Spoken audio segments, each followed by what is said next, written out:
Hello guys, this is your friend and we are back with a new fanfic. Which is what if Naruto had Golden Fox and had Harem with Tsunade Part 2.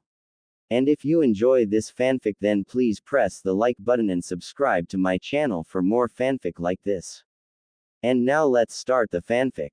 Hidan's eyes shifted to Shikamaru. You bastard, how dare you stop me from completing my ritual. Great Shikamaru gave me some time. Asuma couldn't help but think. Kakuzu was getting annoyed. You swat 20 more come. I'm not letting all that money get away. I will kill them all if you can't get the job done. Fuck off Kakuzu, they're mine. Enjoy the view from the spectator seats. Hidan glared at Shikamaru. After I kill this bastard, you're fucking next. Shikamaru just smiled. Asuma, when I give you the cue I want you to decapitate this guy. Everyone's eyes widened. What do you mean Shikamaru? Doing that will kill Asuma. I've been analyzing for the last 10 minutes and I noticed the weakness in his jutsu. That weapon of his was not designed to do maximum damage, it was designed to wound its opponent and draw blood. Once he has the blood in his body, he links his body with yours. The weakness is that it only works while he's within his circle, which is created by his own blood. Once he's outside of the circle he's pretty much harmless. Don't worry though, once we get rid of him we will focus on his friend. So Taiko, you ready? Asuma rose from the ground slowly. Yes, just give the cue. Shikamaru slowly started to use his cage mane to move Hidan out of the circle. Once he was outside of the circle, Asuma reached for a shuriken and threw it at Hidan's ear. The shuriken ripped through Hidan's ear but Asuma didn't feel any pain. Great analysis Shikamaru, good thing I had you sit back and observe the fight or we might be done. Asuma smiled at his former student. Turning back to Hidan with a glare, you're finished. Hidan moved his eyes to Kakuzu, you can help me now Kakuzu. I refuse. I told you if you let your guard down you were going to die. Hidan spoke through his teeth. You fucking shithead. Asuma wasted no time, he was in face to face with Hidan. In an instant, he lopped off Hidan's head. Hidan's head rolled and everyone was glad that one was down. One down, one to go. Rito stated. Asuma was contemplating his next move. We could attack that guy but he seems more dangerous. We could flee but to where? And it wouldn't make sense to try and fight another day, they're here to kill us. We have to take him down. Shikamaru. The Nara nodded. On it. Kakuzu jumped away landing in front of Hidan's head. Grabbing his head up he jumped away avoiding Shikamaru's shadow. Landing on the ground he noticed he was surrounded. That Nara kid is good. I will deal with him later but I have to get that 35 million Ryu. Hidan, since I've helped you I'm involved. I will take care of everyone, you worry about Asuma. Fine. Just watch it with the hair, you're hurting my head. Worry about your neck, that's where it should be hurting the most. Asuma looked at Hidan's body, a cadence should destroy it. Don't even think about it. Kakuzu didn't hesitate to kick Asuma to the ground, as he appeared in front of Hidan's body. Kneeling down, he started to stick Hidan's head back onto his body. When Hidan rose from the ground with stitches around his neck he stretched a little. Feels good, now to kill you. Rito, Aoba, Genma, Azumo, Katetsu, Ino, and Lee all went to attack Kakuzu, but were trapped in his tentacles. Shikamaru, who released his cage mane after Hidan's head was lopped off, tried to catch him once more. Hidan jumped in the air and avoided the attack. Ha ha ha ha, you won't catch me with that attack again shithead. Throwing his scythe at Asuma, the captain moved to his left to avoid the incoming blade. Shikamaru who saw the blade coming back at Asuma yelled out, Asuma-sensei watch out. Quick reflexes allowed Asuma to duck and avoid the blade. The blade was coming at Hidan, both Shikamaru and Asuma was glad since Hidan couldn't avoid the blade. The three-pronged weapon pierced his abdomen and Hidan welcomed it. Shikamaru and all who were caught in Kakuzu tentacles smiled thinking that Hidan was done for. It wasn't until Asuma fell that they noticed that Hidan had returned to the circle.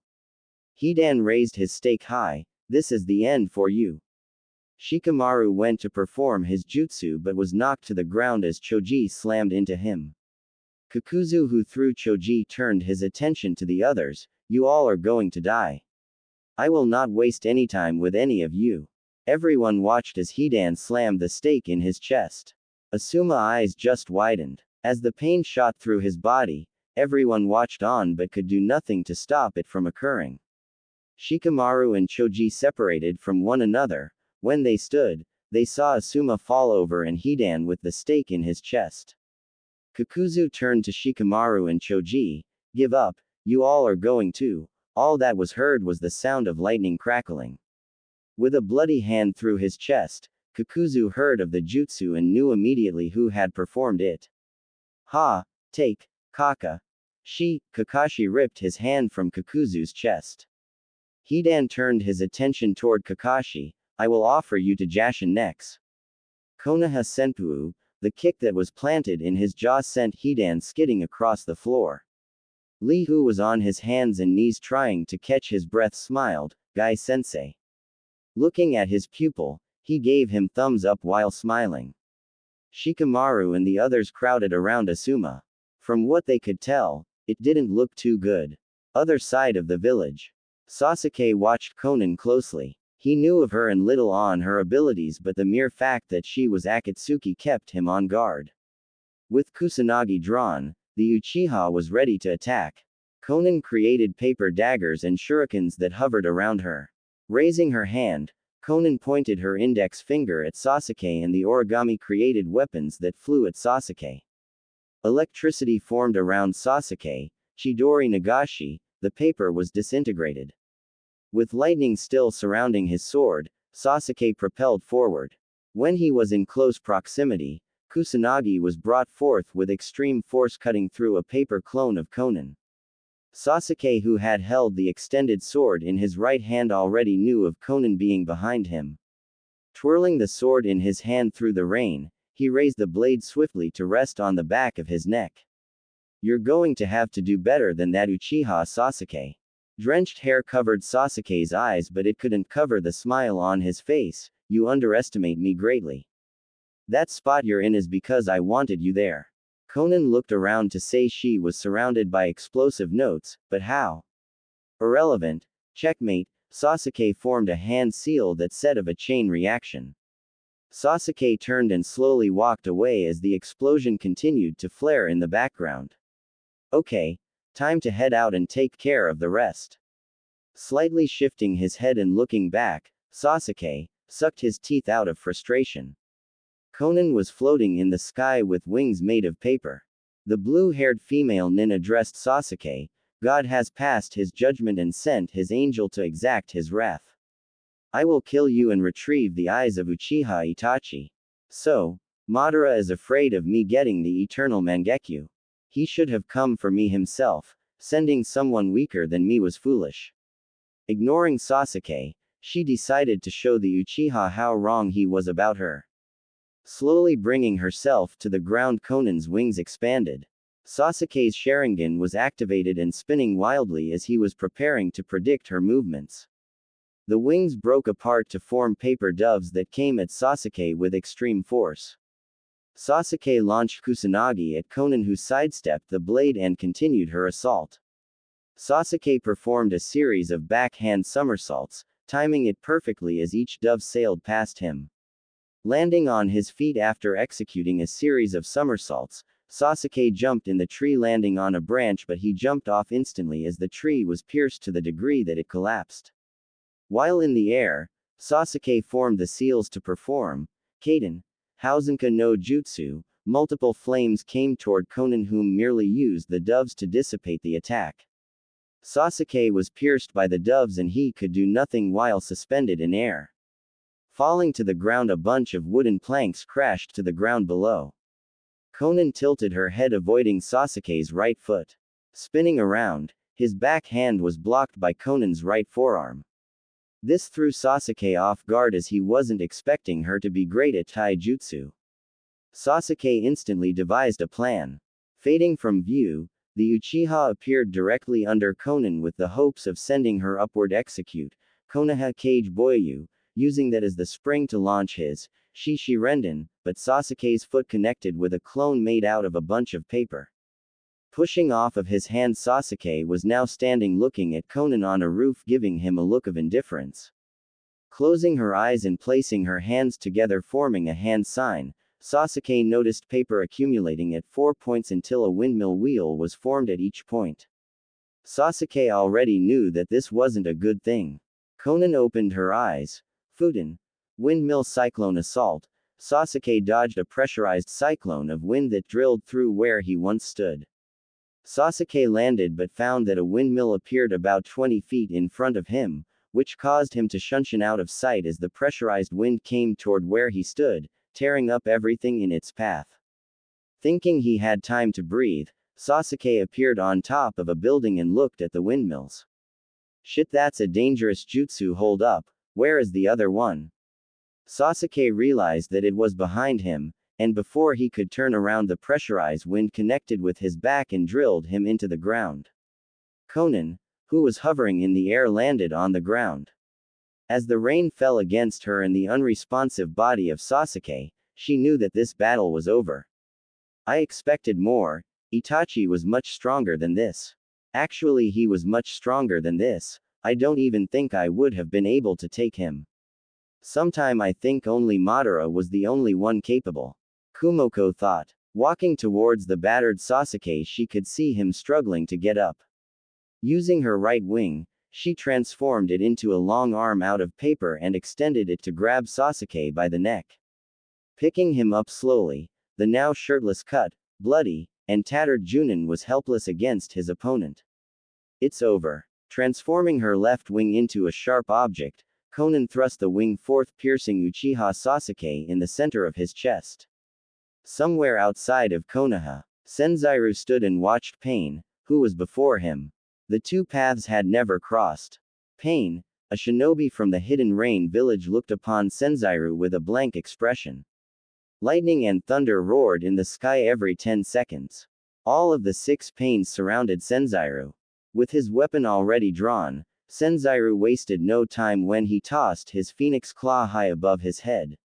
Flying through hand signs, the blade was suspended in air, shower of the eternal phoenix flame. Intense fire blasts were shot from the sword at rapid speeds, causing all of the Pains to have to avoid getting hit by the jutsu. Jumping up to catch the phoenix claw as it fell back to the ground, Senzaru caught the sword, then brought it forth in a slashing motion. A large reddish-purple flame, which took on the fur of a long whip, was aimed at the Yahiko-looking Pain, who jumped out of the way of the jutsu, causing the flame whip to crack the ground.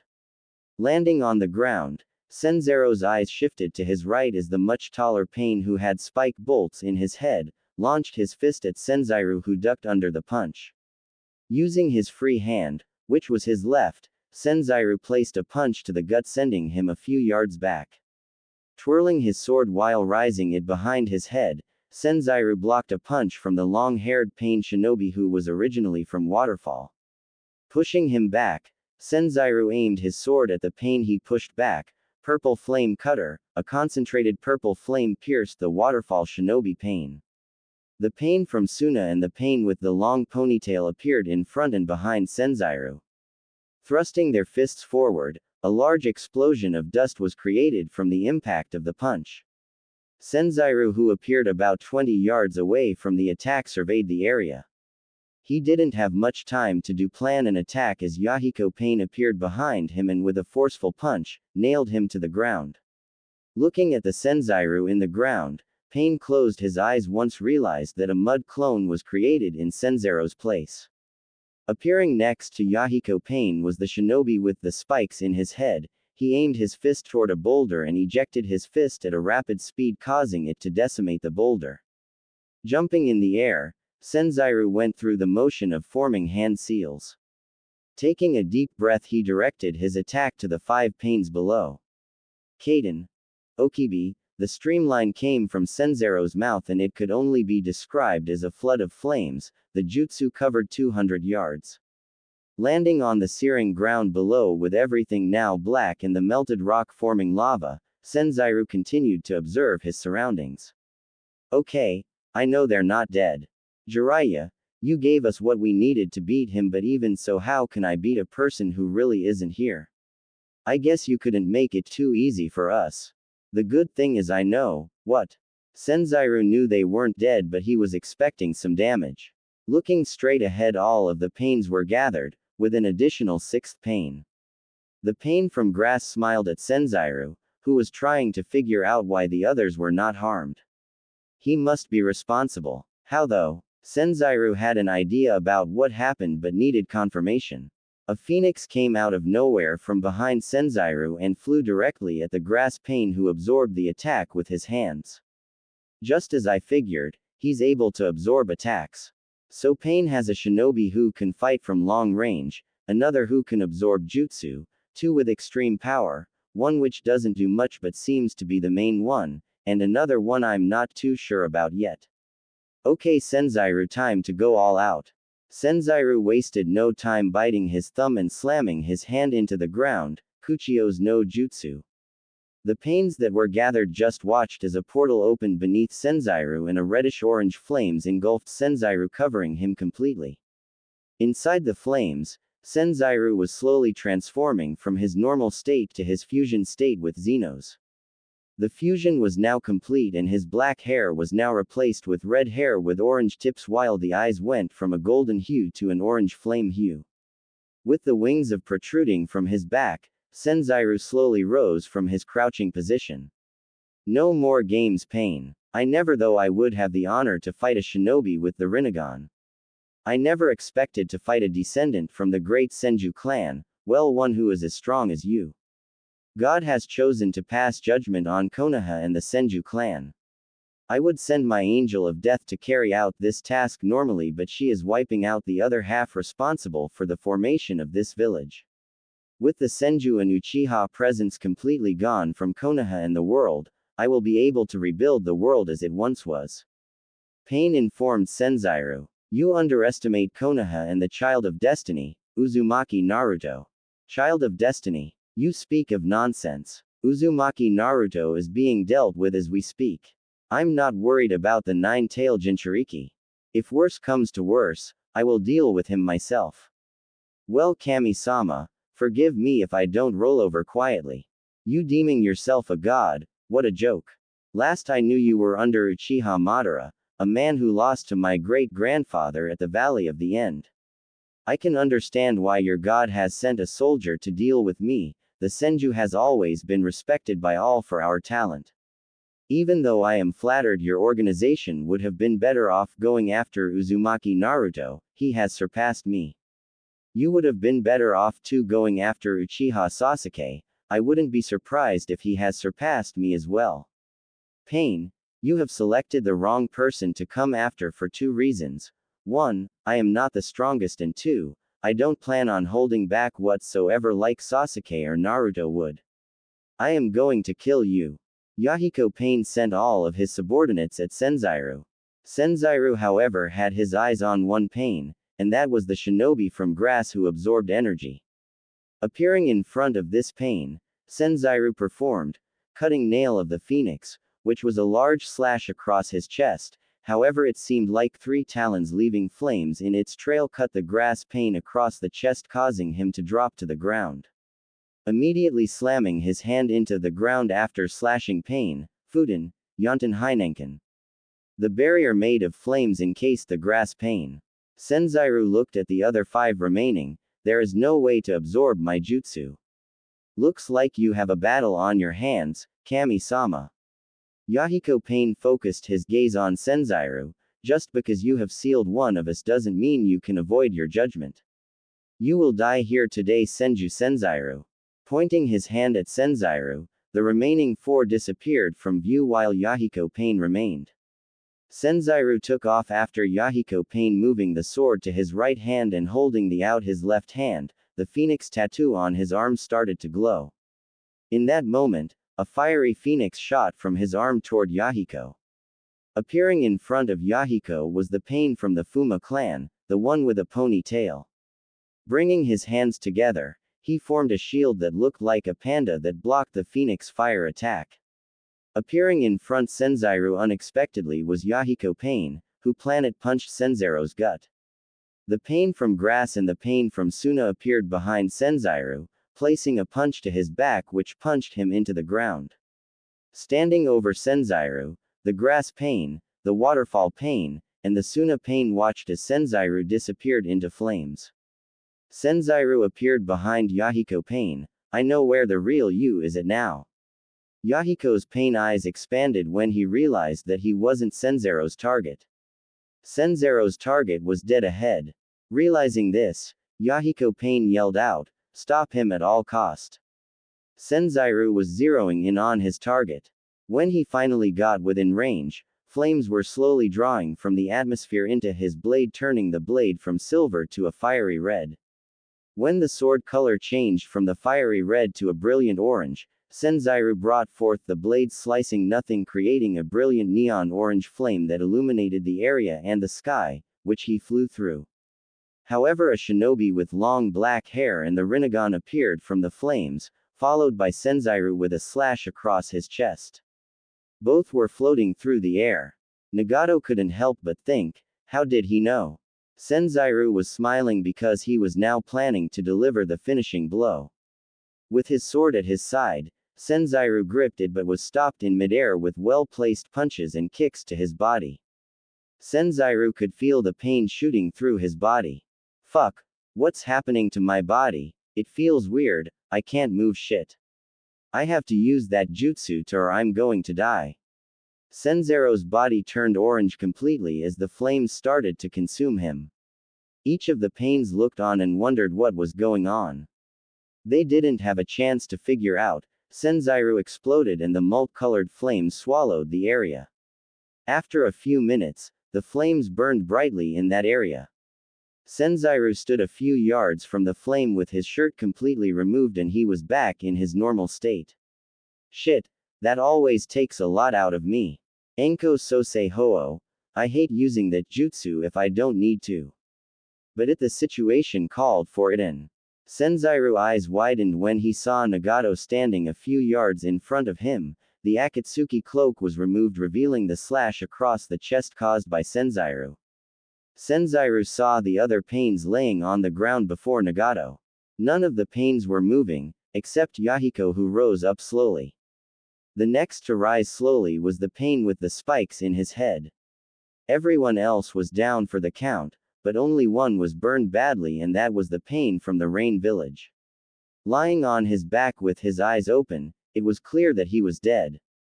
Senzaru cursed under his breath. Senju Senzaru, you are worthy of being of the Senju clan.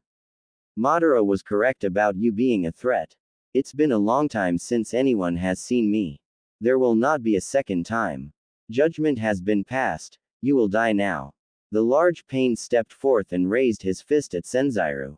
Before he could shot the fist, all that was heard, Sensei. Makianu landed in front of Senzaru along with Akuru and Ranpu.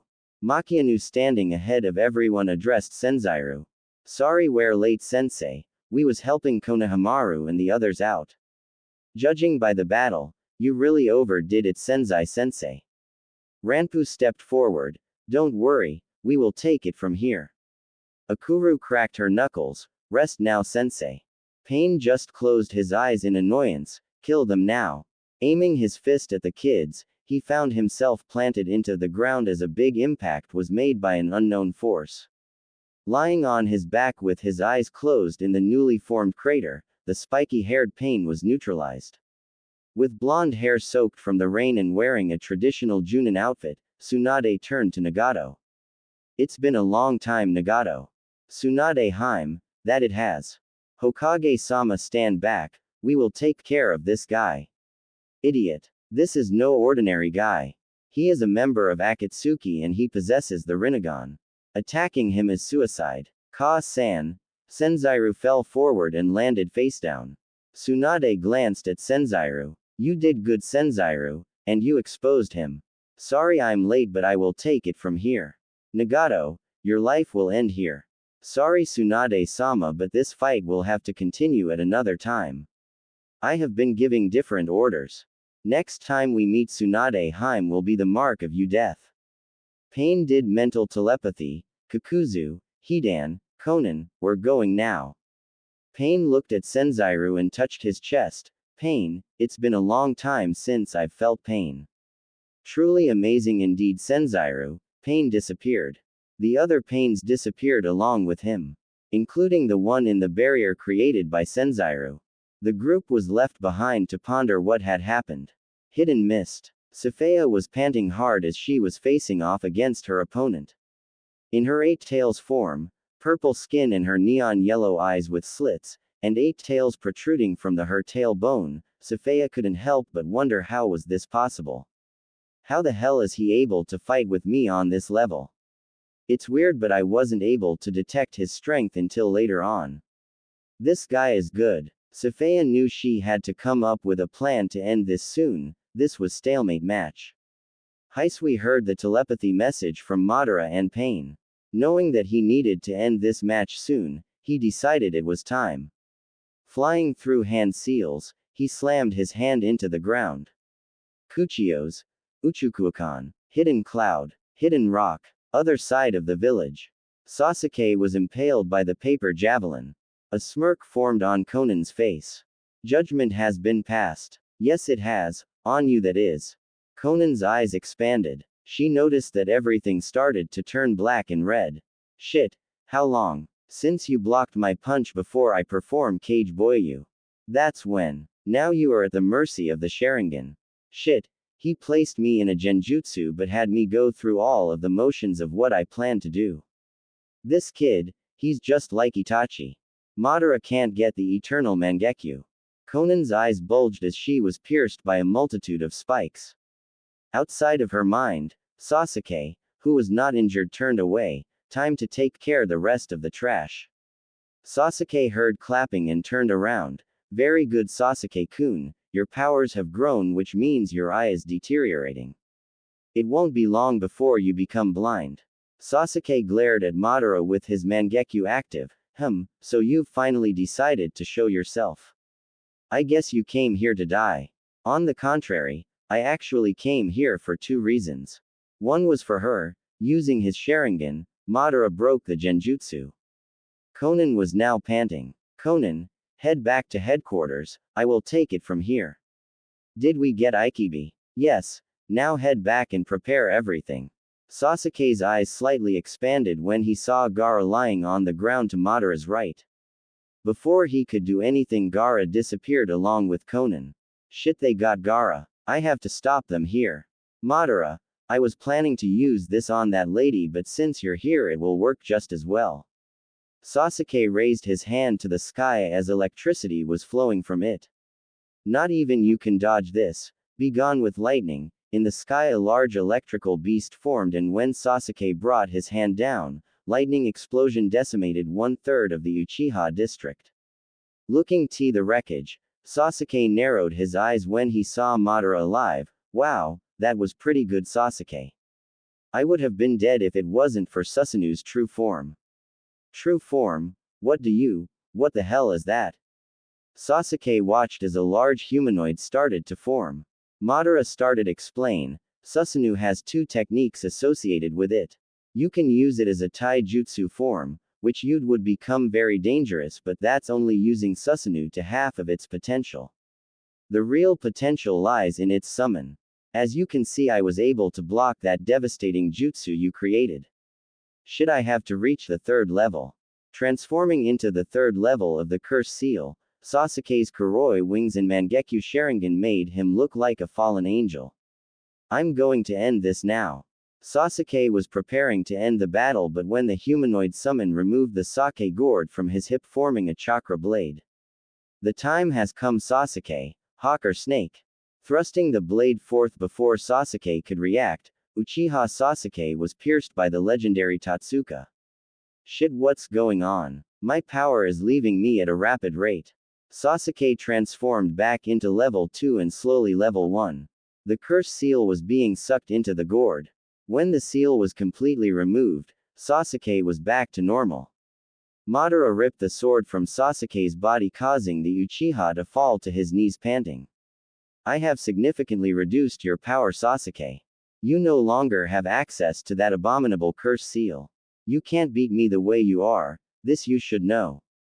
Quote. Sasuke looked up at Madara with his Mangekyo active. Madara slowly removed his mask, revealing his face. Neither you nor anyone can stop the inevitable. Looks like your wife has come to your aid. Madara caught the punch from behind with his left hand. Sakura, who had a glare in her eyes that would have killed Madara if it could, addressed the Uchiha, so you're the infamous Uchiha Madara. What did you do to Sasuke-kun? Such a concerned wife you're, Sakura-san. I did him a favor. I have a few things to do.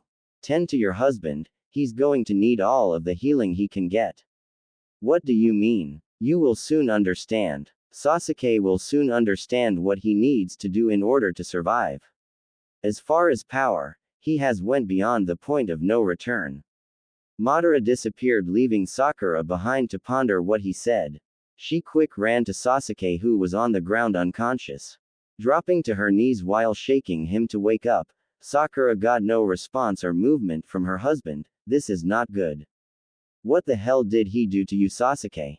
Hidden Light Village. Naruto and Danzo were going toe to toe with one another. No one was gaining even ground in the battle. Hayami was actually faring good against Kumoko, but the result was the same as Naruto and Danzo. Naruto landed a few feet away from the older ex-Leaf Shinobi with Heaven's Blade inactive. This Danzo is pretty good. I really need to stop holding back, but we are in the village and destroying them isn't the goal. I need these two alive. Okay, time to end this. Danzo saw the change in Naruto's demeanor immediately.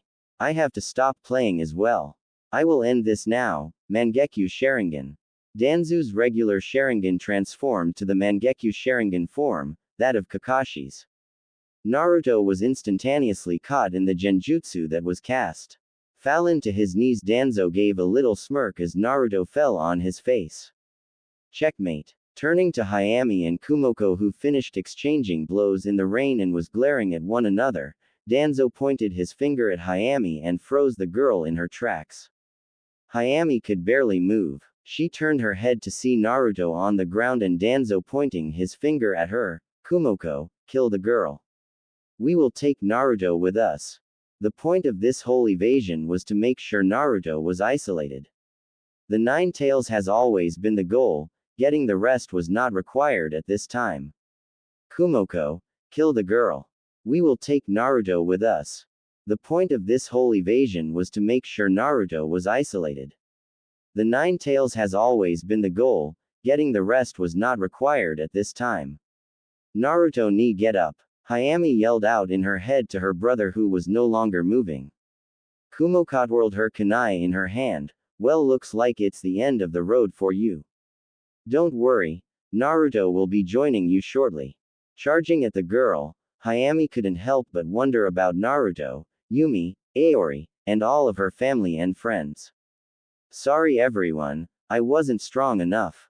Metal met metal. All Danzo could say was, oh, this is unexpected. Kumoko just glared. Why are you interfering? Rado, who was standing between Kumoko and Hayami, looked at Kumoko with no expression. I don't care about Akatsuki goals, I do have a problem when you interfere with my own. Uzumaki Naruto, I can't forgive what he did to my father and I will make him pay for it, but knowing what he and the girl is fighting for, I can't stand idle and do nothing. Make no mistake, I'm not a friend, just merely a man that will not let you or anyone interfere with his goals. Fading from view, Kumoko's eyes widen at his speed. Barely moving away in time to avoid being split in half from the back, she got away with a slash to the arm. Holding Hayami in his arm while he moved, Rado turned around to look at Kumoko, who was now standing next to Danzo holding her shoulder. Kumoko glared at her former comrade. Rado, you bastard. Isu-sama was a great man, but the apple falls far from the tree. You are a disgrace, and since you have disgraced his legacy, I will kill you. You're not killing anyone. Danzo and Kumoko's eyes widened at the voice that was heard. In an instant, all that was visible were numerous slashes of white chakra. Appearing in front of Hayami and Rado with his back now to Kumoko and Danzo, who was standing still not realizing what happened, Naruto turned his head slightly glaring at Danzo and Kumoko who fell to the ground slowly with multiple slashes across their body.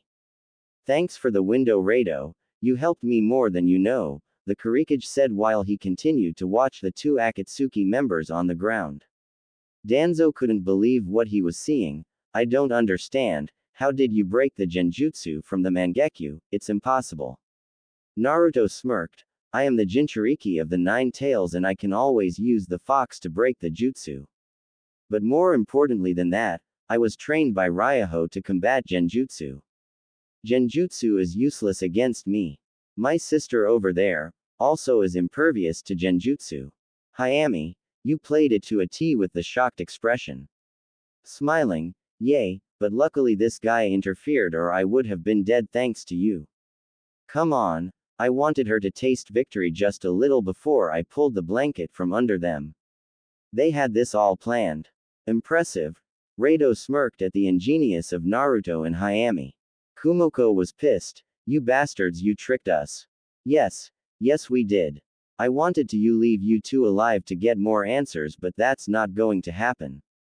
Death is all that awaits you two. Naruto raised Heaven's blade to the sky. The rain clouds slowly parted causing the raining to stop and the sun to shine brightly. Multiple dots formed in the sky. Bringing the sword down in a slashing motion to his right side, the dots fell from the sky crashing down upon Kumoko and Danzo. A big dust cloud was created when it made contact with the two shinobi. Naruto sucked his teeth. Shit, they're not dead. Danzo, who was barely standing, was breathing heavy. Kumoko was still on the ground. Slowly rising, Danzo glanced over at his partner. It seems we have no other choice. Danzo Mangekyo started to glow as formed the hand seals. Slamming his hand into the ground, 4 pillars rose from the ground with Naruto, Hayami, and Rado in the center. Naruto knew of the jutsu. Shit. Letting Heaven's blade fall to the ground, Naruto quickly thrusted his hands, one to Hayami's chest and the other to Rado's chest, sending the flying out of the boundaries of the pillars. A black electricity was being drawn from each pillar to the center directly above Naruto. About 200 feet above Naruto's head, a black warp hole started to form. A terrible suction wind came from the warp hole. Naruto started to feel his body being pulled into the black hole. Fuck, he got me. I should have killed the bastard when I had the chance. Naruto slowly was rising up toward the hole. Hayami, seeing Naruto being sucked in the hole, no. Activating her Natake Raken, she leapt toward Naruto, who smiled. Gripping Heaven's blade, Naruto tossed the sword towards the girl. Kumoko jumped between the younger girl and Heaven's blade. Extending her hand out to catch, Kumoko never got the chance. Using Hiraishin, Hayami caught the blade and sailed past Kumoko. Reaching out for Naruto's hand, Nisan grabbed hold. Reaching to touch the girl's hand, Naruto smirked and pulled his hand back when it got inches within the girl's. The sword started to glow and in an instant a bright light flashed from the sword, creating a force that sent Hayami heading toward the ground. Catching the girl before she hit the ground, Rado watched from the roof of a remaining establishment. Holding the young Minato in his arms, who was unconscious, looked toward Kumoko and Danzo, who returned the look. Both were breathing heavy and the fatigue was evident. Rado adjusted Hayami and removed the dragon's fang from the scarab on his back. In a swift slashing motion, black flames were heading toward the group. A black void swallowed both Kumoko and Danzo whole. Narrowing his eyes, fuck, was all that escaped his mouth. Glancing back at the girl, Rado decided to take her back to Naruto's house. He had no idea what to do after that. He did realize one thing: this was only the begin of what was to come. Destination unknown. Deep inside a cave, with a massive stone statue that had 10 eyes, with the 10th eye being in the center, each Akatsuki member stood on the fingers of the hands that extended from the statue. Appearing last was Kumoko and Danzo. Hidan, who was stand on the hand across from Kumoko, laughed, ha ha ha, the old geezer and the stupid bitch got their handed to them. At least we caught the 9 tails, you fuck face, Kumoko yelled out. You were unsuccessful in your attempt as was Fubuki and Hesui. Kumoko turned toward Pain. How did he escape? There was no way for him to escape. Danzo stated in shock. He didn't do it by himself. Heaven's Blade aided him. Turning to the center of the statue, everyone could see Madara standing on the head. The Uchiha continued, it seems that Naruto ended up somewhere else, where I have no clue. The same can be said for Saifaya. Her skill level in the sealing arts surpasses that of even the seal mistress. In any event, we were successful in capturing 2 out of 5. Let's begin the process. It will take you all 3 days to remove the Jinchuriki from each of the vessels. Get to work. Madara faded from view, leaving everyone behind. Pain addressed the group. Let's get started with Gaara first. Performing the extraction, Gaara screamed as the Aikibi chakra was being ripped from Gaara. Madara, who was standing on top of the mountain, in which the extraction was being performed inside a cave within the mountain, looked up to the sky. The beginning of the end is near. Konoha. Few hours later, Tsunade was looking out of the window. The rain had finally stopped, but the body count continued to rise. She received word of Asuma's death and Uchiha Sasuke being in a coma, but what shocked her was the word that she received from light, sand, mist, and rock that informed her of the disappearance of the leaders. Tsunade's thoughts went to Naruto. Naruto, please be okay. Destination unknown. A warp hole opened, and through the warp hole Naruto crashed into the ground below. What the hell? Naruto. The leader of the Light Village recognized the voice. Looking up, he standing on a rock above him was Saifaya. Saifaya, I'm guessing they attacked you as well and sent you through a warp hole, correct? Saifaya asked. Naruto stood up and nodded. Yes, but where the hell are we? Looking off of the mountain that they were on toward a civilization that they were both unfamiliar with, Naruto and Saifaya couldn't believe what they were seeing. A flagpole with the Akatsuki banner waved proudly. Naruto turned to Saifaya. Where the hell are we?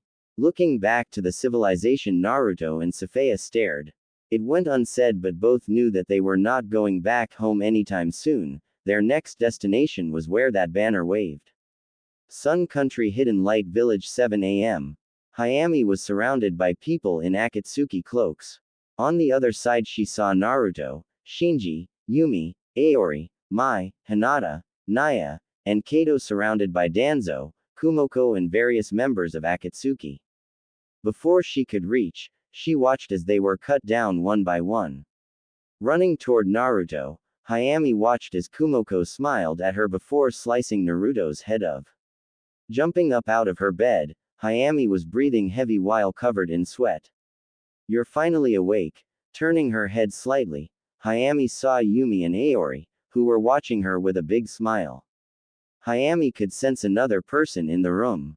When she turned slightly right, she noticed Mai and Rado, who was standing with his arms folded looking at the younger girl.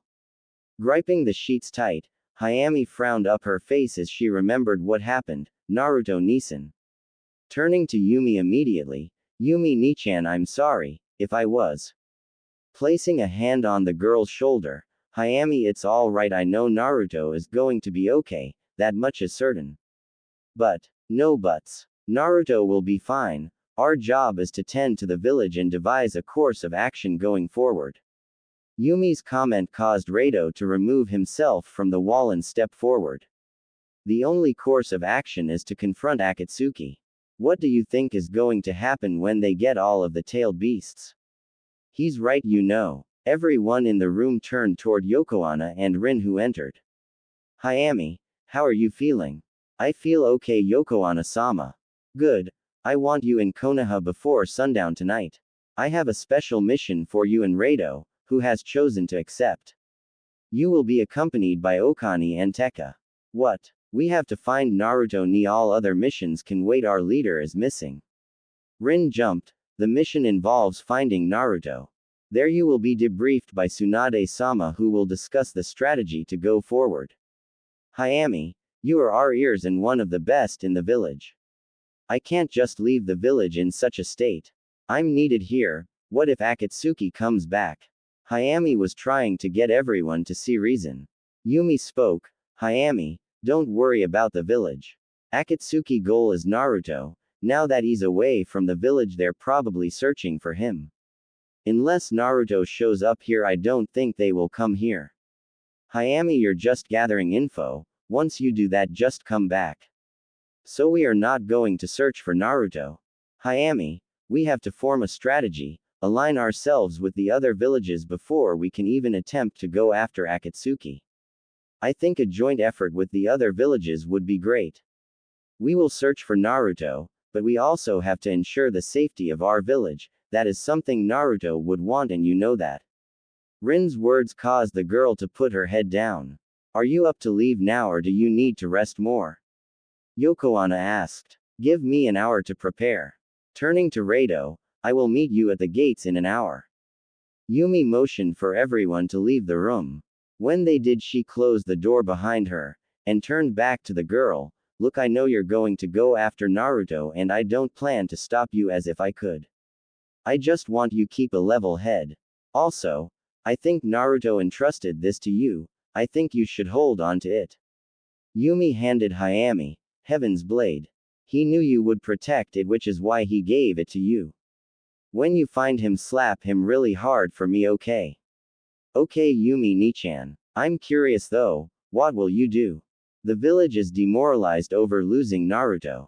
I will work to unifying the villagers and the shinobi populace. I don't think the village will be attacked again, but if it is, it will have no chance if the warriors are demoralized. I will hold down the fort here. Do what you must, Yami-chan. Hayami nodded. I will. Take care, Nichan, and give Aori a big hug for me. Will do. Now you must get ready. Yumi opened the door and allowed Hayami to prepare, and that is just what the girl did. 10 a.m. Konoha. Rain. For 12 hours straight, rain covered the Leaf Village.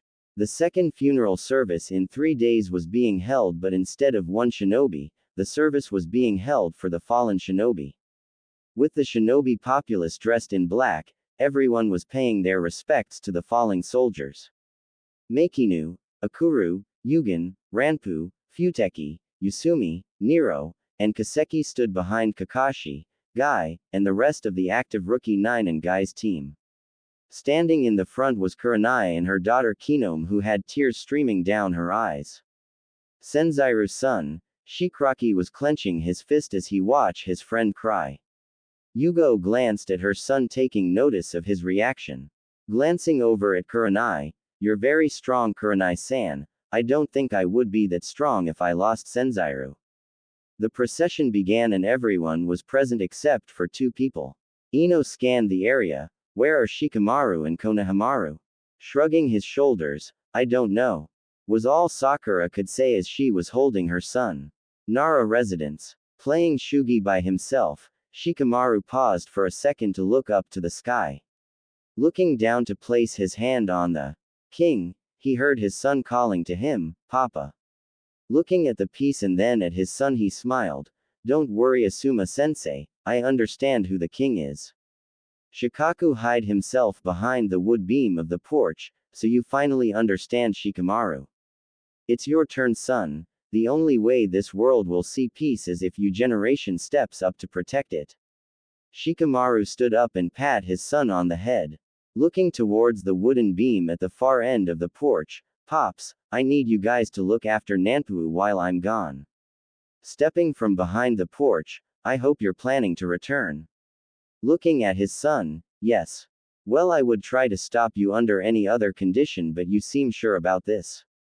I can only assume you're going after Akatsuki's Hidan.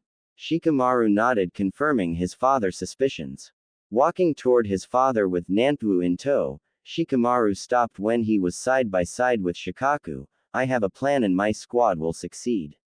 I will be back in a week or so and Akatsuki will be down 1 member. That may be true, but your leader hasn't told you to move. Besides, isn't finding Naruto more important? Your village should come first. Shikamaru smiled. Naruto is fine, that much I am certain of. I know full well what he's capable of, and he is the piece that will determine if we win this war or not. Losing him easily won't happen. Trust me, he will show up when we least expect it. But in the meantime, I will be doing this to ensure my village's safety and for Asuma-sensei. Looking forward, Shikamaru saw Ino, Choji, and Lee waiting. Walking up to the group, Shikamaru looked into the eyes of his comrades. Are you all ready? Receiving nods from everyone, Shikamaru and his group vanished from view. Nanpu reached his hand out, toward where Shikamaru stood. Father. Shikaku knelt down next to the little boy. Don't worry, your father will be back soon. Come back, Shikamaru. Somewhere in Fire Country, standing on a cliff looking toward the Hokage monument from miles away, a smile was present on Konohamaru's face. Hanabi-chan, I apologize for leaving without letting you know. Kurenai-san, Asuma, I will bring an end to this. Hidan laughing flashed quickly in his head, causing his expression to change to one of grimace.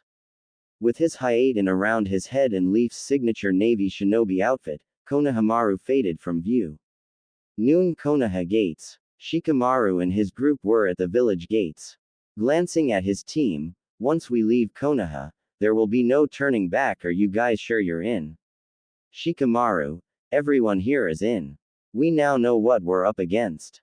With you at the helm of the strategy, I'm sure we are going to kick their Ino confidence caused the group to smile. Shikamaru eyes shifted to his left. So you're coming too? I guess Konohamaru went ahead.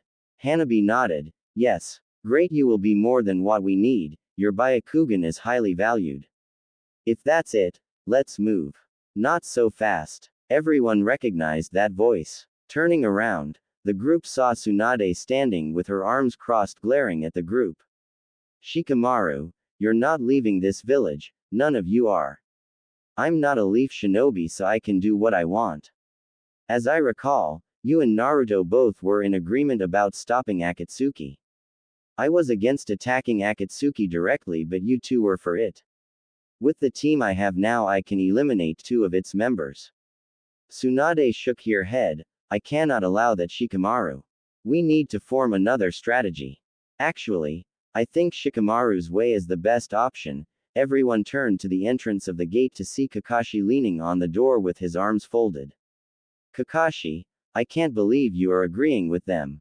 We can't afford to lose another valuable shinobi.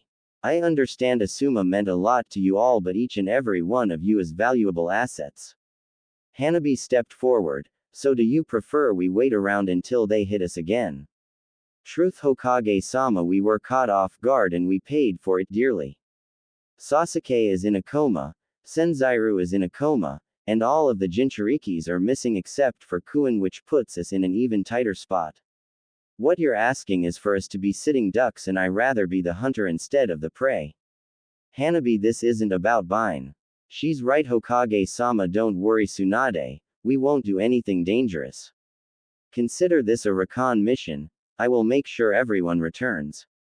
Tsunade thought about it for a second. Okay, Kakashi. But I want status updates every few hours. Will do. Shikamaru, we should get a move on it already. Kakashi turned toward the outside of the village. Shikamaru nodded. Very well, let's move out.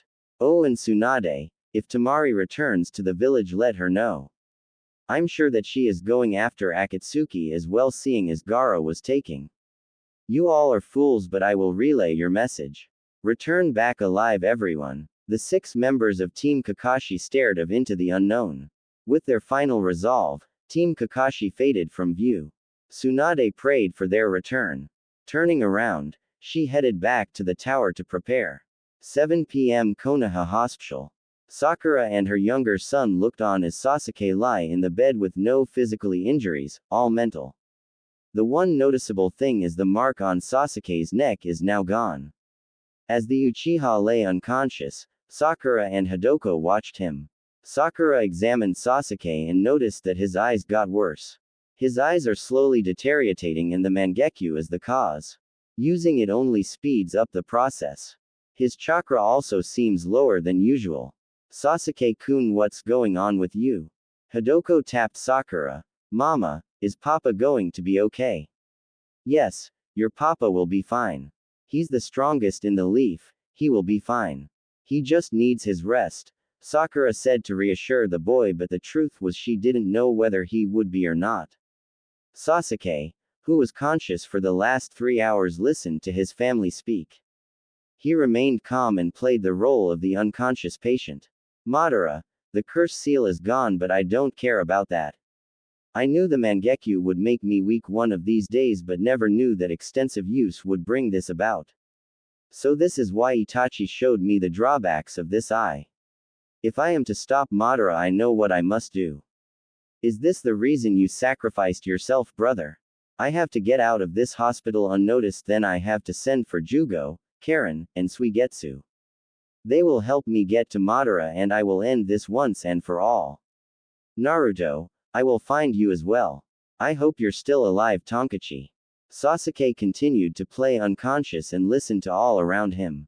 He would escape as soon as he got the opening. The quicker he got out of here, the better. The past few hours he heard a lot of commotion but had no idea what was going on.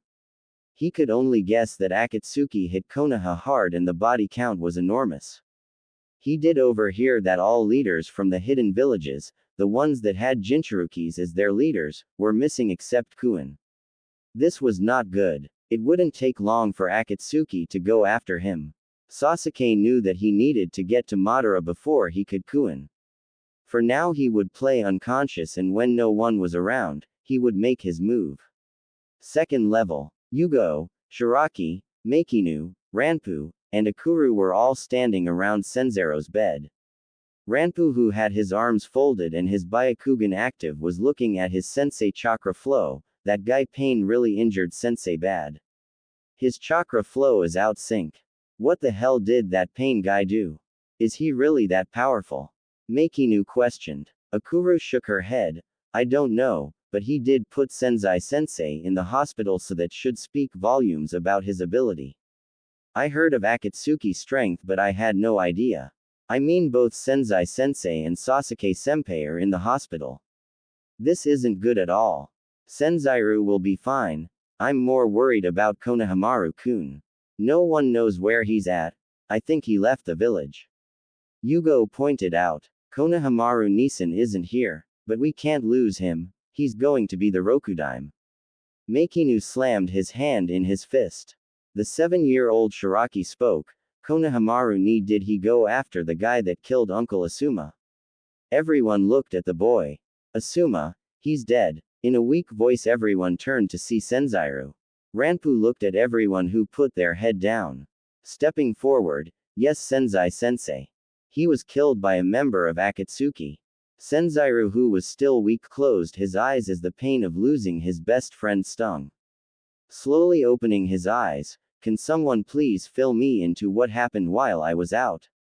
Yugo spoke. Gaara, Uesudo, Naruto, and Safaya were all captured. Senzairu eyes widened. Naruto. Well, we don't know if he or Safaya was captured. According to our sources, they were sucked into a wormhole. For all we know, they can be in Akatsuki hands or they can be somewhere unknown. The fact of the matter is we are going to have to move soon. Yugo stated. Senzairu spoke once more. I think the goal should be Kuin. He is the last one left. All nations should be shielding him until we can find out what's going on with Naruto and Safaya. Until notified otherwise, he is the last Jinchuriki, and if Pain goes after him, he doesn't stand a chance. Where is our intel about the members sent after Gaara, Uesudo, Naruto, Kuin, and Safaya? Well, according to the info we've received, Gaara was attacked by a masked Akatsuki member, which means he was attacked by Madara. Kuin was attacked by Zetsu, Uesudo was attacked by Shukaki Buka, Naruto by Danzo and Kumoko, and Safaya by Hisui and Fubuki. Senzairu contemplated for a minute for responding. Well, we now know who is in the top tier. Buka was strong enough to capture Uesudo by himself, so he is definitely someone to watch out for. Hisui and Fubuki as well. They were able to take on Safaya, so they must be formidable. Our best bet is to formalize a strategy and put it into effect. Where is Shikamaru? He left the village 20 minutes ago with Ino, Choji, Lee, Kakashi, and Hanabi. The group turned to the door to see Tsunade standing in the entrance.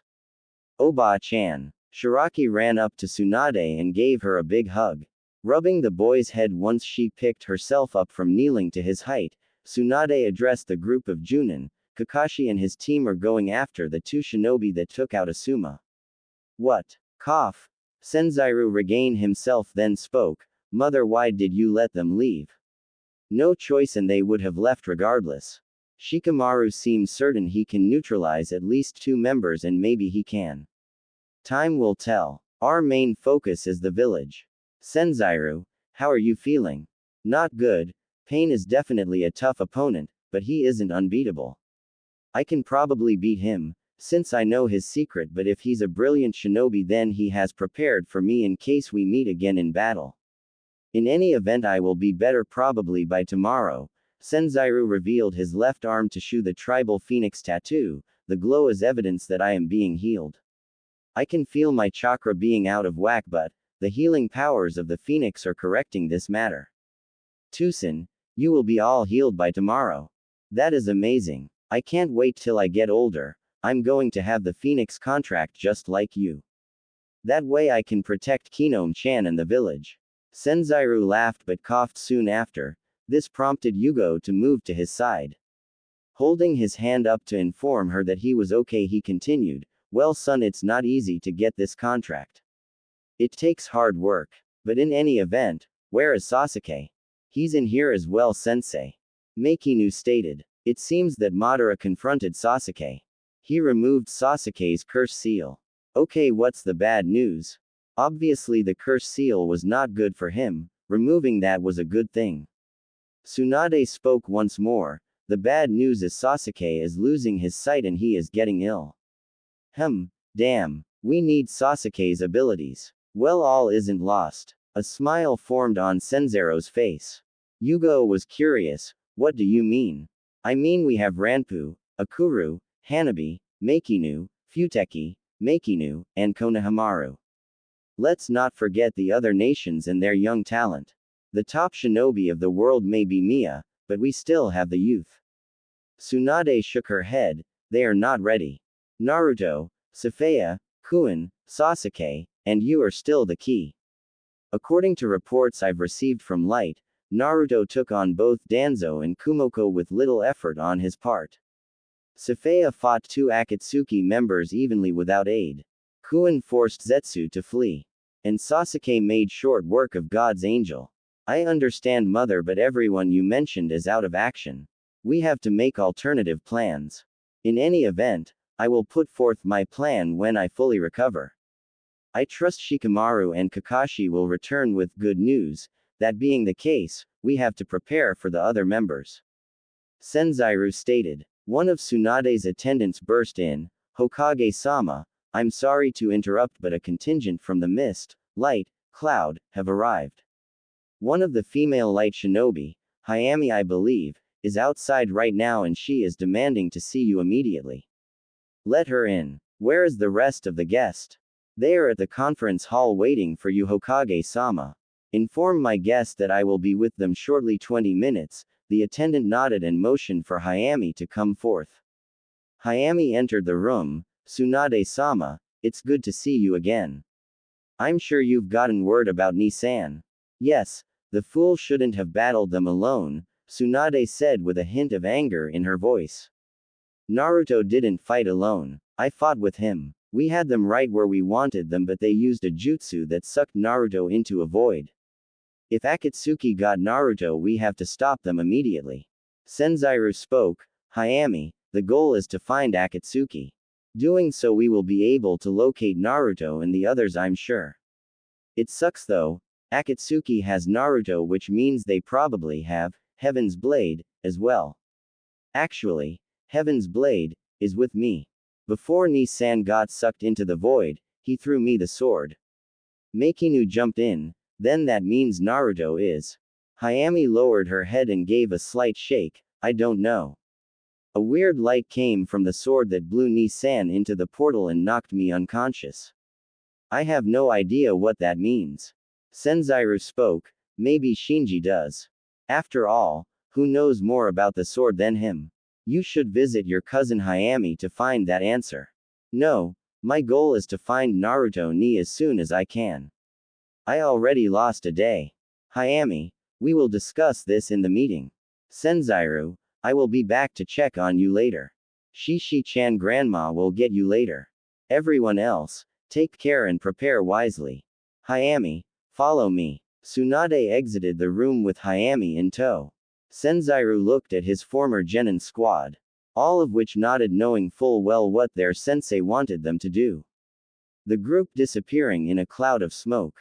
Okay, now it's time to see what courses of action is being planned. I will rejoin the fray once I get healed. Senzairu laid back with one thought on his mind, Akatsuki.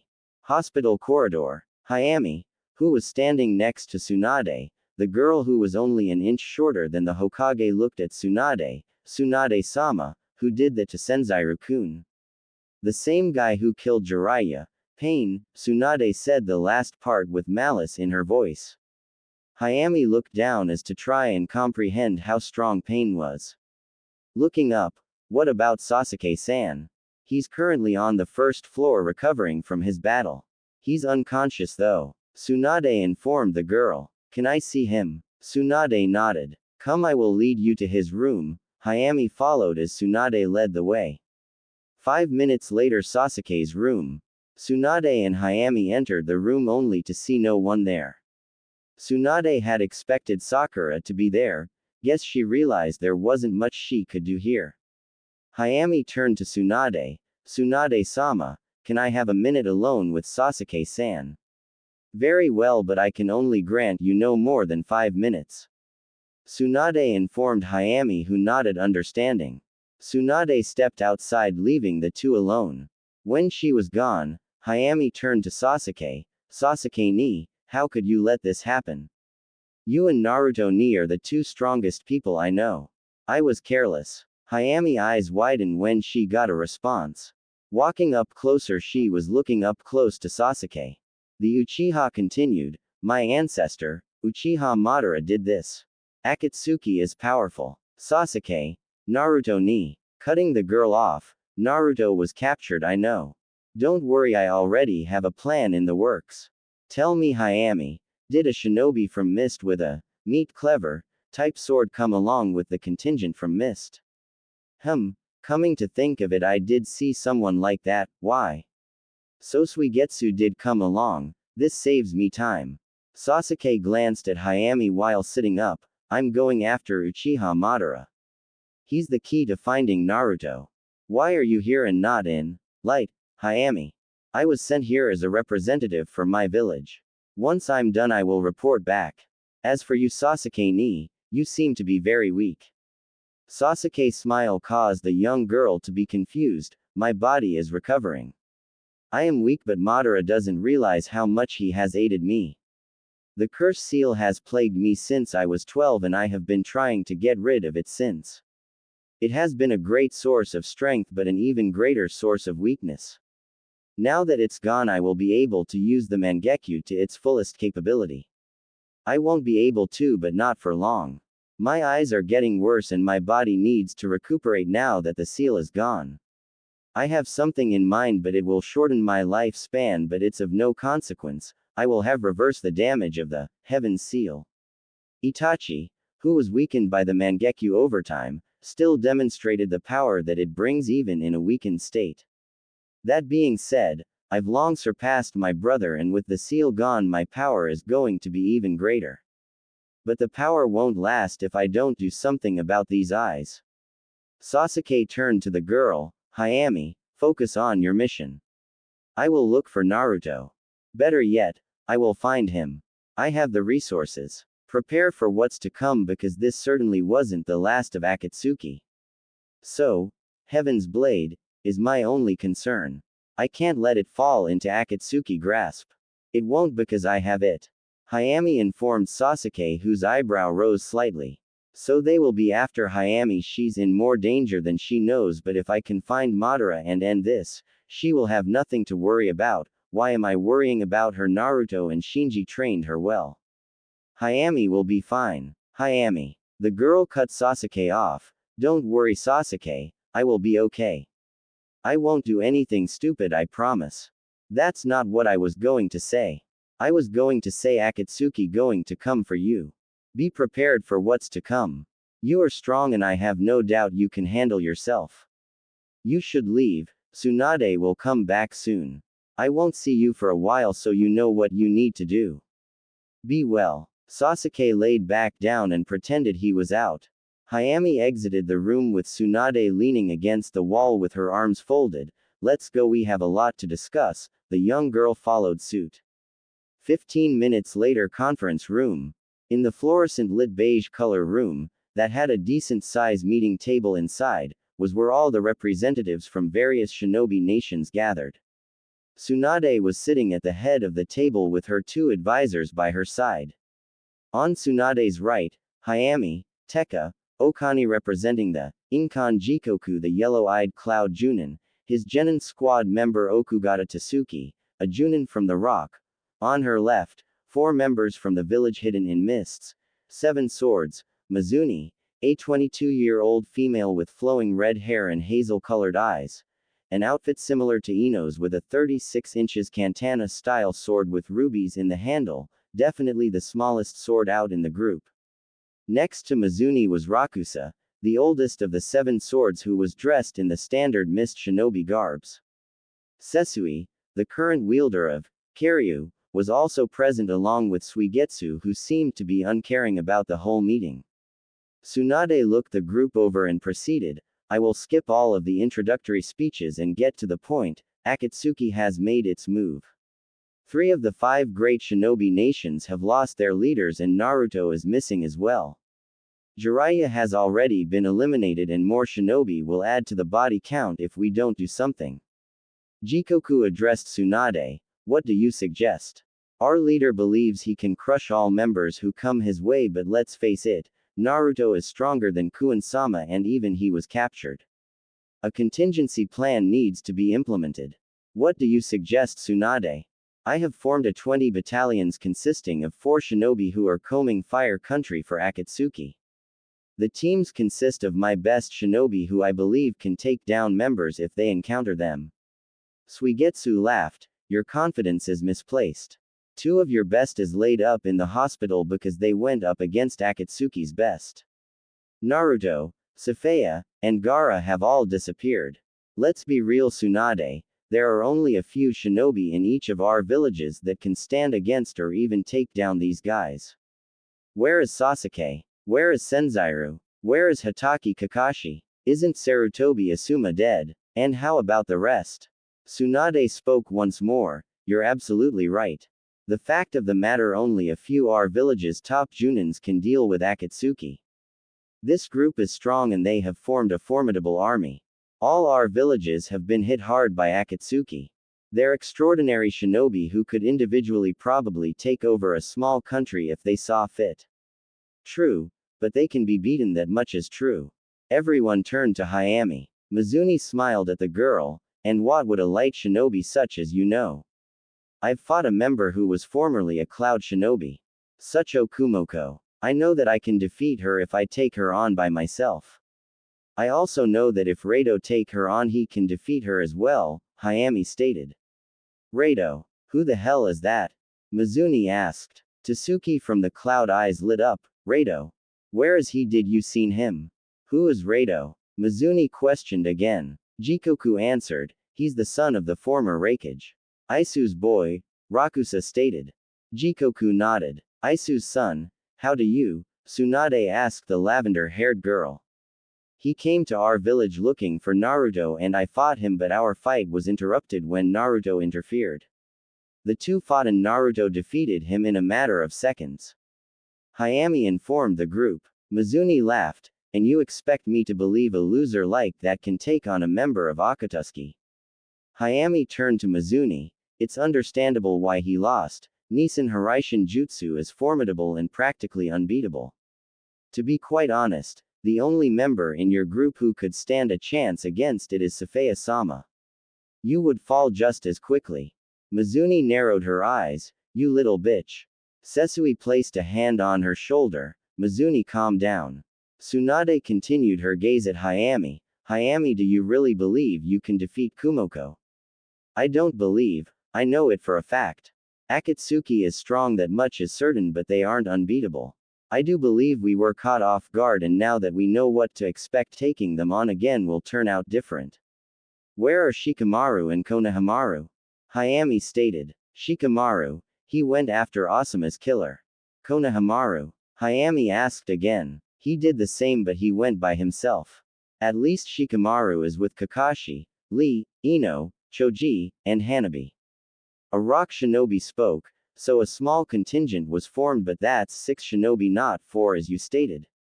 I didn't send them, they went on their own, and Shikamaru is not a leaf shinobi. I wouldn't have let them go, but I couldn't stop them. They did what they wanted, but I do believe in Shikamaru and Kakashi. Well, Akatsuki will be down 2 members, that mean we will have only 8 to worry about. Tsuki stated. 9, but that's another story. None of our shinobi can take him, and I'm afraid there are only 2 shinobi on this planet that stands a chance against him. Uchiha Madara. Hayami words cause all to focus on her. Suigetsu yelled. Uchiha. Sasuke is the only Uchiha alive, didn't he kill Itachi? Yes, but Madara is the true leader of Akatsuki. Not even I have the power to defeat him. Sasuke being an Uchiha and Naruto wielding Heaven's Blade makes them the only 2 people who can defeat him. Currently Uchiha Sasuke is in the hospital because of Madara, and well, let's just say Madara and Pain are not easy to address. We will have to deal with them accordingly. 2 unbeatable opponents, sounds like fun. Rakusa shook his head at Mizuni's statement. Looking at Tsunade, Rakusa, so how do you suggest we proceed? We need to work together. Gather intel. Only our best should do battle with Akatsuki members, anyone else is just suicide. I don't know how you will proceed or conduct the moves in your villages, all I know is that an alert needs to be sent out once spotted. Once that is done, we will send out a team to that location, and our teams will work together to take down their members. So you're saying, for instances, an Akatsuki is spotted in Lightning Country, a order of alert is to be issued, and a team from Mist, Light, Suna, Konoha, and any other villages nearby is to converge on the area. Yes. It's the best plan we have now. What about searching for Naruto, Gaara, Uesudo, and Safaya? Hayami stood up and yelled out. Tsunade closed her eyes, slowly opening them and looking at the girl. Our goal is to stop Akatsuki before they can take the tailed beasts.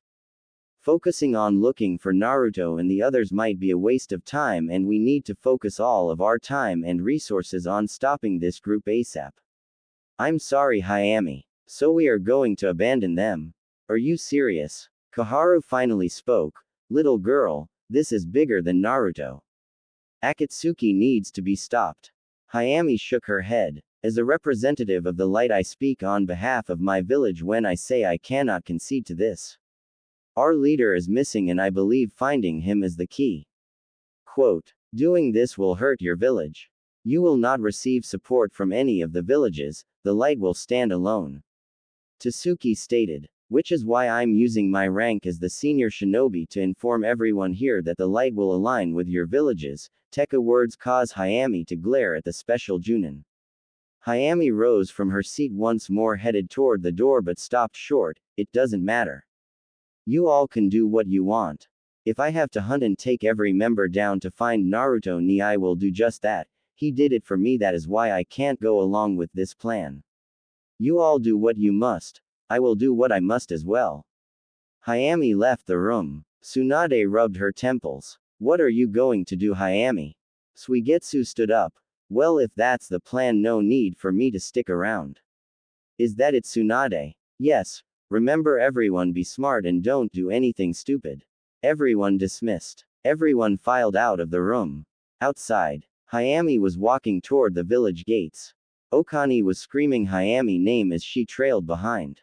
Leaning against the wall with his arms folded, Rato's voice caused Hayami to stop and look up. I guess the meeting didn't go the way you wanted. It doesn't matter. I'm going after Naruto. Your mission is done. Rato looked over at Tekka and Okani, who finally caught up.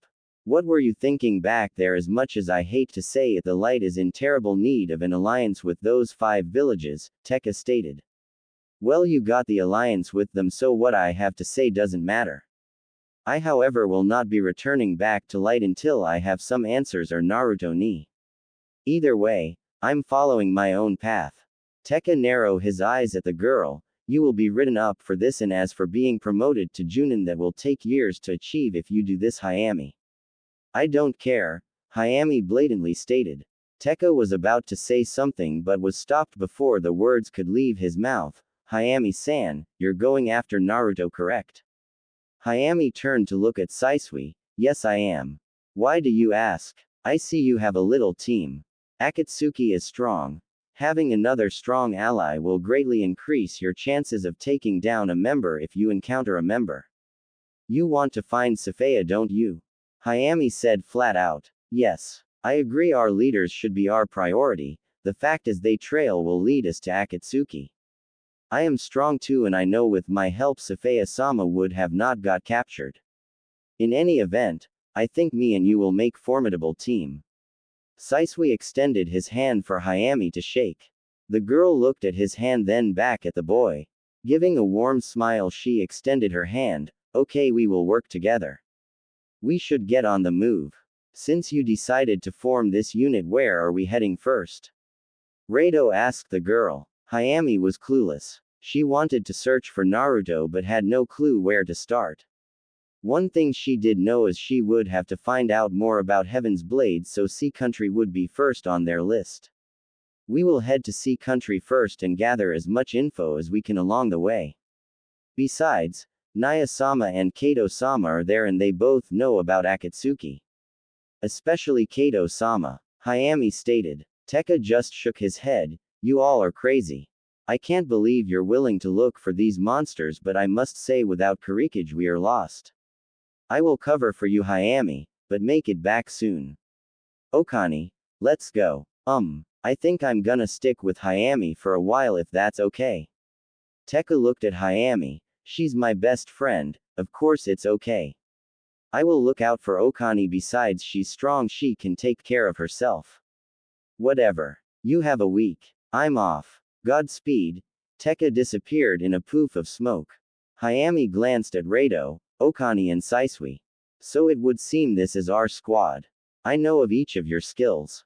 I hope you improved since the last time we met, Saisui. Gripping Karyu, he smirked at the girl. I have come a long way since my loss to you at those exams a few years back. Since then I've been training hard night and day. I'm much stronger.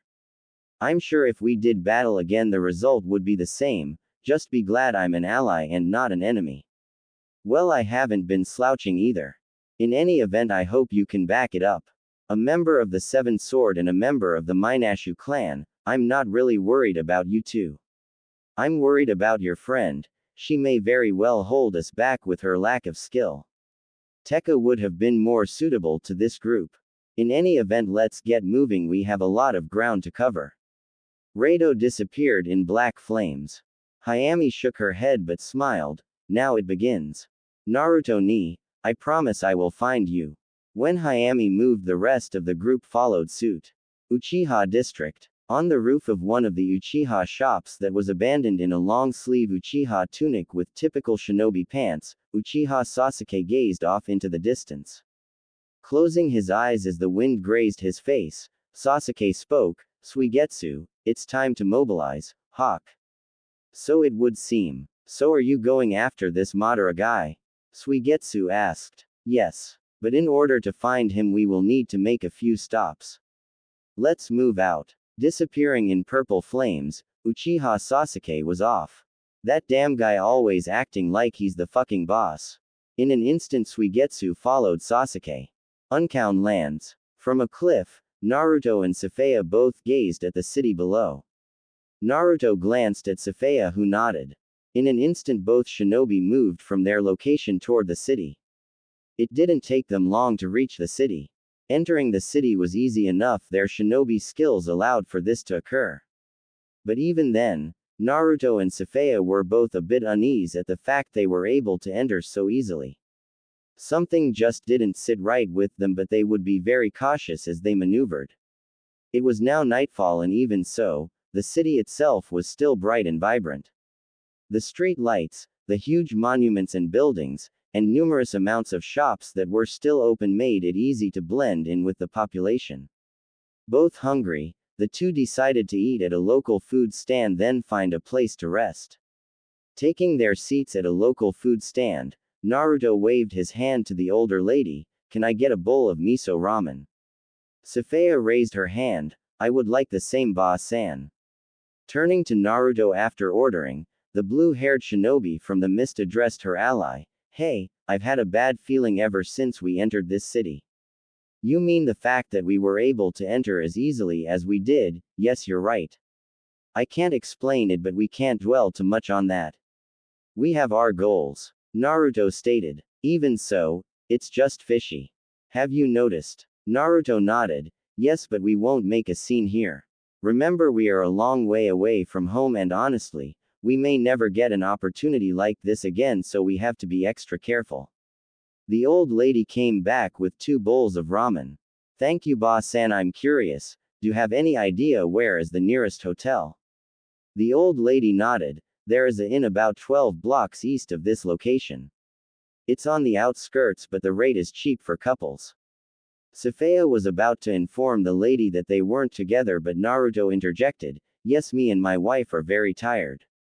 Man, it's been a while since we've been able to take a break. Ha ha ha. Naruto gave a light laugh.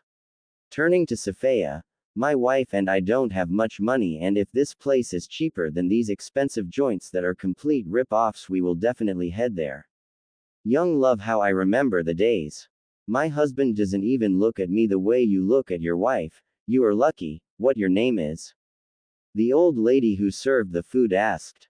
Naya. Naruto offered the old lady his hand. Minato, nice to meet you. This was one hell of a dish, lady, but we really need to get going. Naya-chan, let's go. Safaya grabbed his hand. Let's go, Minato-kun. Both waved to the lady as they left. Sitting at the very end of the table, green eyes followed them. Standing up, the old lady addressed the young man. Mayanaka, what's the matter? Shaking his head, it's nothing. Thanks for the meal. The outskirts of town, Naruto and Safaya were still holding hands. Safaya closed her eyes. Naruto, you can let go my hand now. Sorry about that. In any event, we have company. Both stopped and turned around to see a dark-skinned man with short black hair, who had to be their age but looked slightly younger, sporting an outfit similar to that of most shinobi wear. His green eyes fiercely gazed at Naruto and Safaya. Finally cracking a smile, I knew you two would come, Uzumaki Naruto and Saichi Safaya. Naruto eyes narrowed. Who the hell are you and how do you know who we are? Fading from view, this caused Naruto great surprise. In defensive position with the sword resting over his right shoulder blade, Naruto blocked the kunai. Jumping out of his body, Mayanaka went to attack Safaya. Safaya just shifted her eyes as the kunai came toward her chest, but the kunai was stopped by Naruto's blade. Naruto, who was in front of Safaya, smiled at Mayanaka. To create a clone that fast in battle is impressive, but I'm your opponent. Mayanaka smiled. So the rumors were true. Uzumaki Naruto, you are definitely the one. Using his kunai, Mayanaka forced Naruto about 20 feet back. Sheathing his kunai, the young shinobi bowed. I apologize, but I had to test your strength for myself. I am Senkei Mayanaka, and the two of you are going to aid me in my quest. Aid you? What if we refuse? Safaya asked. Then I will reveal you to the shinobi of the dawn and the two of you will never leave this place. Make no mistake, I am not a friend.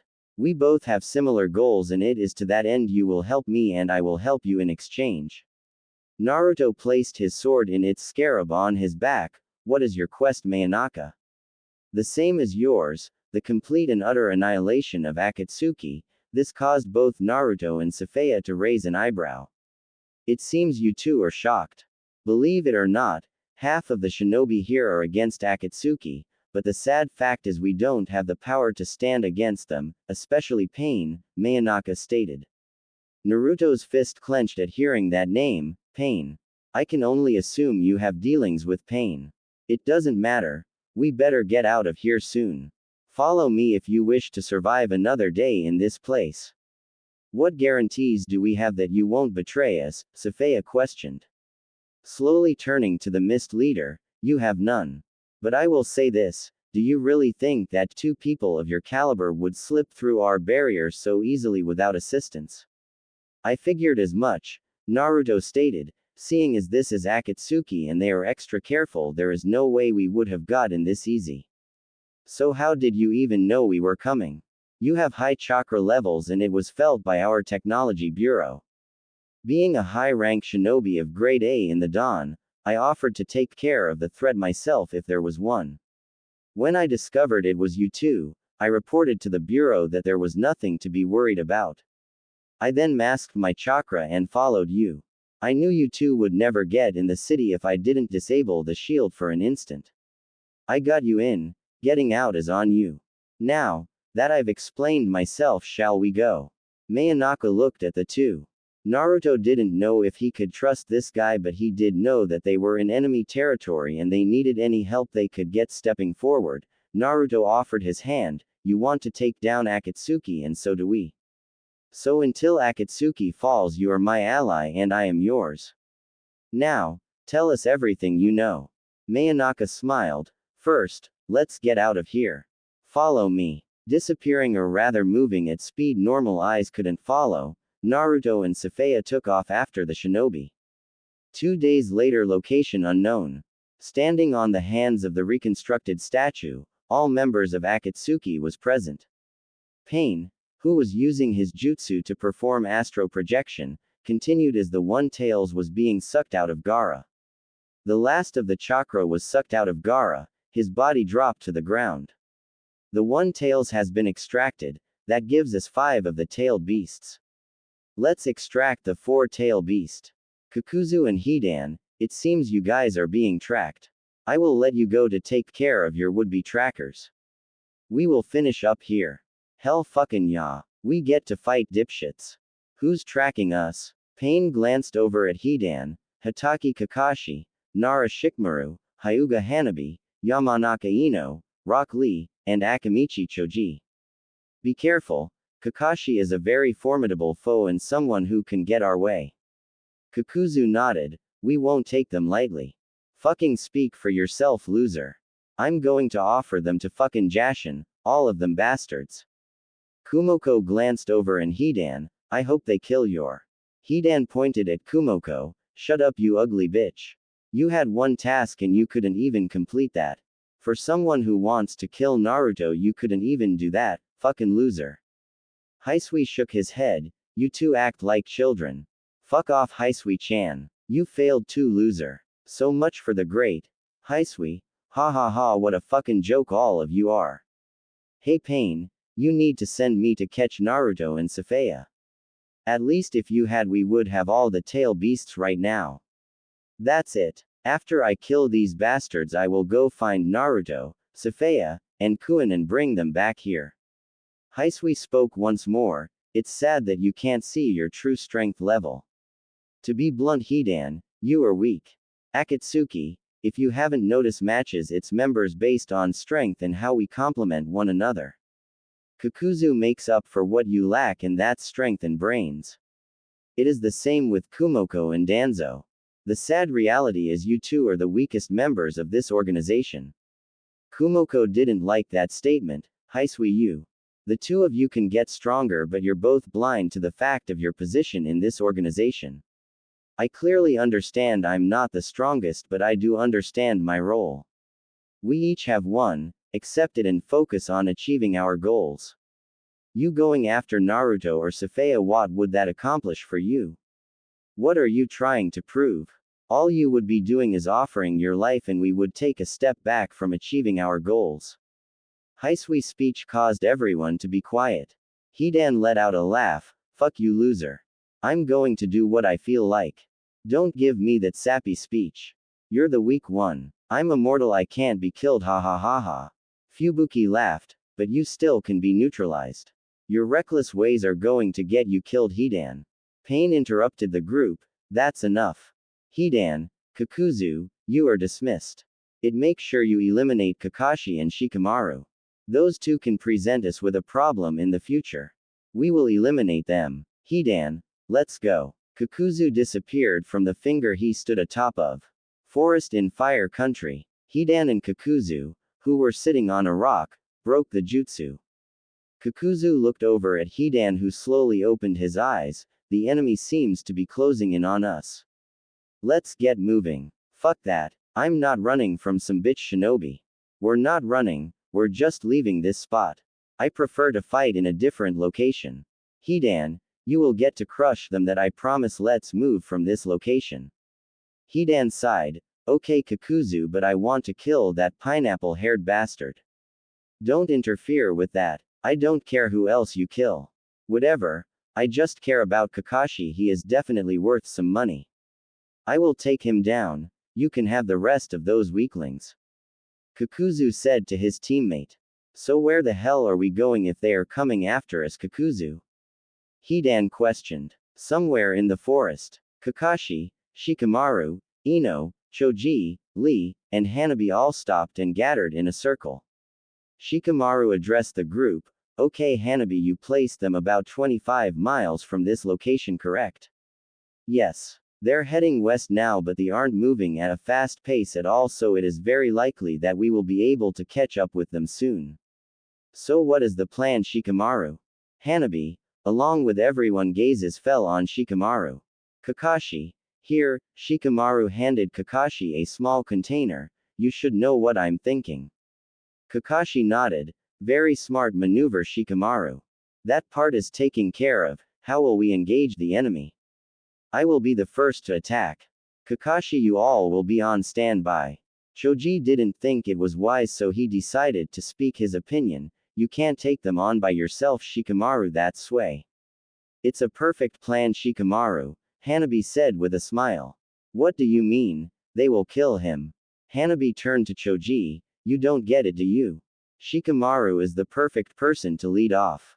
His cage main jutsu can trap the enemy. That being the case, it will be much easier on us, don't you think? Ino smiled. Shikamaru, you're a genius, but you're still a lazy. Shikamaru stood up with a serious look in his eyes. I don't have time for laziness. My laziness got Asuma killed. I will not allow anyone that fight at my side to die. Kakashi stood up. This signaled everyone to rise. The legendary Konoha Junin looked into the eyes of each shinobi who came along. Make no mistake, we are in the fight of our lives against probably two of the most dangerous Akatsuki members, I kid you not. They are considered immortals. Rock Lee punched his fist. We proved that immortals can bleed. If they truly are immortal, then I would like to go further and see how far we can push them, cause honestly, I think that these two can be killed. Hanabi smirked. Immortal? Don't make me laugh. We will see those labeled as immortals can die, otherwise we should have let them kill us back in the village. Enough. Let's go and show these immortal wannabes who we are and what we are capable. Let's go. Shikamaru and the group took off towards Hidan and Kakuzu location. With Hayami in the front using her Byakugan to lead the way, the group continued their course toward the two Akatsuki members. Forest. Standing by a little ravine, gather up water in his and taken a sip, Konohamaru rose from his crouching position. The outfit was no longer that of the standard Leaf Junin. The young shinobi sported a blue track suit similar to Naruto's with his long scarf wrapped around his neck. Looking off in the distance, I can feel I'm getting closer. Konohamaru knelt down and touched the ground. With his eyes closed, it was as if he was trying to hear something. Slowly opening up his eyes, Konohamaru rose to his feet. He didn't know how long it would take, but he knew that he wasn't returning back to Konoha without bringing the guys who killed his uncle to justice. Looking at his right hand that was mildly bandaged, Konohamaru made a fist. Using his speed, the shinobi ran through the forest before taking to the trees. His mission was clear. His goal was all that he saw, bringing those who committed the crime to justice. 40 minutes later, Southwest Fire Country, Forest. Hidan plopped down on the nearest rock. Kakuzu stopped and turned to his partner. Why are we taking a break? 'Cause I want to rest. Is that a problem? I swear you're such an uptight. Kakuzu zoned Hidan out and focused on his surroundings. Something wasn't right and he was trying to figure out what it was. Scanning the area while Hidan was still ranting, he looked up to the sky to see a bird. I haven't seen a bird for miles. This is very interesting. Are you listening to me, Kakuzu?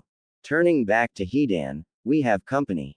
Looking toward the sky once more, both Kakuzu and Hidan saw Shikamaru with two kunai in his hand. Quickly, he launched the kunai his targets who jumped out of the way avoiding the kunai. Landing opposite sides from one another, both rose from their crouching positions to look at the shinobi who landed in the middle of them. Point his scythe at Shikamaru. You're the bastard that used that shadow jutsu on me. Too bad it won't work a second time. You're so fucking dead. Shikamaru with a serious expression on his face glanced at both Hidan and Kakuzu. You're an idiot. Hitting you with the kunai was never my objective. Realizing what he meant, Kakuzu yelled out, Hidan, get out of the way. Too late. Cage main success. Hidan tried to move but couldn't. Slightly panicking, Kakuzu, get me the fuck out of this. Kakuzu found that he couldn't move either. Shit, I'm caught too, but how? You don't mean. Shikamaru seen the look in Kakuzu's eyes. Chakra kunais are really something amazing. You two are trapped. This time you will not be going anywhere. Hidan and Kakuzu were trapped sitting ducks. Shikamaru knew this was the quiet before the storm. The first move goes to Leaf. Let's see how this shogi match plays out this time around. Hidan smiled. The boy is a genius to think so far ahead. But not matter far ahead you think you are, there is always a roadblock. Well done, Shikamaru, but I'm afraid you played your hand too early. Whether what Kakuzu said was true, it was definitely going to be interesting.